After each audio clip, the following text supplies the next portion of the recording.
اقوال امام احمد رضا خان فاضل بریلوی رضی اللہ تعالی عنہ۔ خدمت دینے میں باپ پر ماں کو ترجیح دے۔ مثلا 100 روپے ہیں اور کوئی خاص وجہ مانع تفضیل مادر یعنی ماں کو ترجیح دینے میں رکاوٹ بننے والی کوئی خاص وجہ نہیں تو باپ کو 25 دے، ماں کو 75۔ یا ماں باپ دونوں نے ایک ساتھ پانی مانگا تو پہلے ماں کو پلائے پھر باپ کو، یا دونوں سفر سے آئے ہیں تو پہلے ماں کے پاؤں دبائے پھر باپ کے۔ اللہ عز و جل نے شوہر کو حاکم بنایا ہے، اسے محکوم بنانا عورت پر حرام ہے۔ نسب کے سبب اپنے آپ کو بڑا جاننا، تکبر کرنا جائز نہیں۔ عورت کے اپنے شوہر کے سنگار کے واسطے آئینہ دیکھے ثواب عظیم کی مستحق ہے۔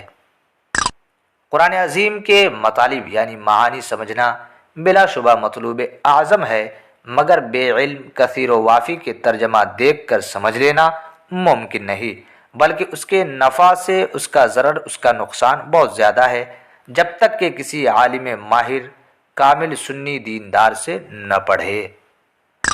جس چیز کو خدا اور رسول صلی اللہ علیہ وسلم اچھا بتائیں وہ اچھی ہے، اور جسے برا فرمائے وہ بری، اور جس سے سکوت یعنی خاموشی اختیار فرمائے یعنی شرع سے نہ اس کی خوبی نکلے نہ برائی، وہ اباحت اصلیہ پر رہتی ہے کہ اس کے فعل و ترک یعنی کرنے یا نہ کرنے میں نہ ثواب ہے نہ عقاب، نہ ثواب ہے اور نہ سزا۔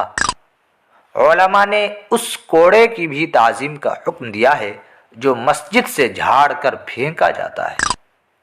استاد کے حق کو والدین کے حق پر مقدم رکھنا چاہیے، کیونکہ والدین کے ذریعے بدن کی زندگی ہے اور استاد روح کی زندگی کا سبب ہے۔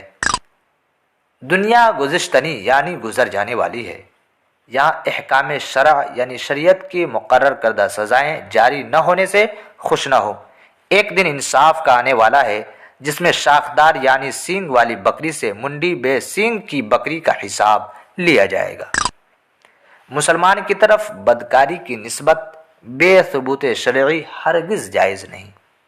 تمام امت پر رسول اللہ صلی اللہ علیہ وسلم کا حق ہے کہ جب حضور پرنور صلی اللہ علیہ وسلم کے آثار شریفہ یعنی تبرکات میں سے کوئی چیز دیکھیں یا وہ شے دیکھیں جو حضور صلی اللہ علیہ وسلم کے آثار شریفہ میں سے کسی چیز پر دلالت کرتی ہو، تو اس وقت کمال ادب و تعظیم کے ساتھ حضور پرنور سید عالم صلی اللہ علیہ وسلم کا تصور لائیں اور درود و سلام کی کثرت کریں۔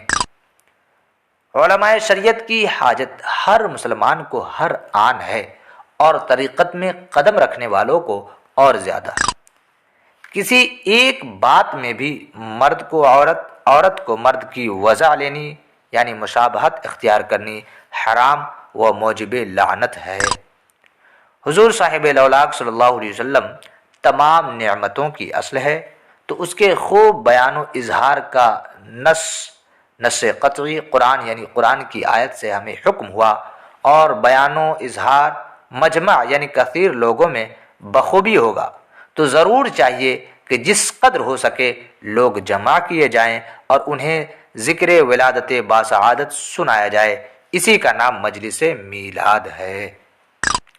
جنوں سے مکالمہ یعنی گفتگو کی خواہش اور مصاحبت صحبت کی تمنا میں اصلاً خیر نہیں، کوئی بھلائی نہیں، کم سے کم جو اس کا ضرر اس کا نقصان ہے کہ آدمی کو متکبر ہو جاتا ہے۔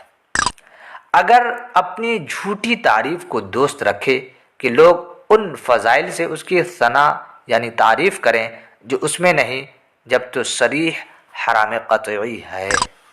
ولایت کسبی کوشش سے حاصل ہونے والی نہیں، محض عطائی اللہ پاک کی عطا سے ملنے والی ہے۔